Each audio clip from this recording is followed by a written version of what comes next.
حضرت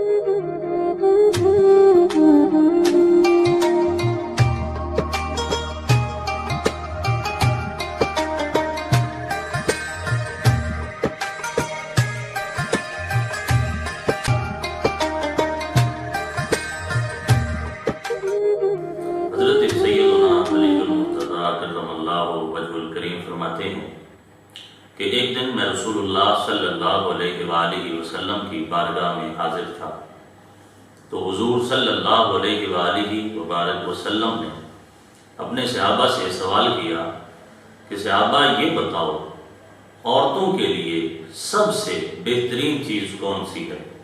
عورت کے لیے سب سے بہترین چیز کون سی چیز ہے؟ کہتے ہیں کہ سارے صحابہ خاموش رہے، چپ رہے، کسی نے جواب نہ دیا۔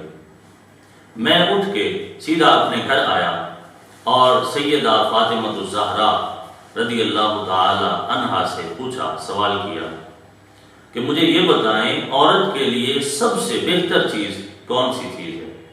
حضرت سیدہ فاطمہ الزہرا رضی اللہ تعالی عنہا آپ نے فرمایا کہ عورت کے لیے سب سے بہتر چیز یہ ہے کہ نہ وہ کسی غیر محرم مرد کو دیکھے اور نہ کوئی غیر محرم مرد اسے دیکھے۔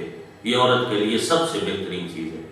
کہتے ہیں میں یہ جواب جان کر حضور صلی اللہ علیہ وآلہ وسلم کی بارگاہ میں حاضر ہوا اور عرض کی یا رسول اللہ صلی اللہ علیہ وسلم، میں اس کا جواب تلاش کر کے لایا ہوں کہ عورت کے لیے سب سے بہتر یہ ہے نہ وہ کسی غیر محرم کو دیکھے اور نہ کوئی غیر محرم اسے دیکھے۔